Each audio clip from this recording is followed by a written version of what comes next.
Aujourd'hui, la République démocratique du Congo est secouée par une tentative de coup d'État ayant eu lieu dans la capitale, Kinshasa. Un groupe d'officiers des forces armées de la République démocratique du Congo, communément appelé les FARDC, a annoncé la fin du régime du président Félix Tshisekedi. Dans une déclaration filmée qui s'est rapidement propagée sur les réseaux sociaux, ces officiers ont prétendu agir dans l'intérêt national pour restaurer l'ordre et la justice.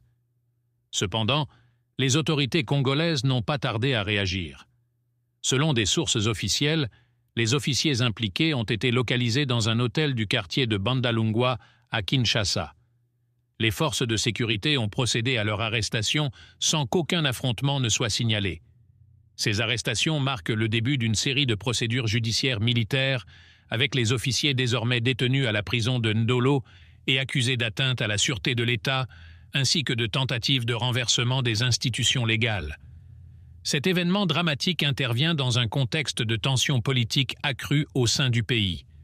La République démocratique du Congo fait face à une situation complexe marquée par des conflits persistants à l'Est, une méfiance croissante entre certains segments de l'armée et le gouvernement, ainsi qu'une pression sociopolitique exacerbée.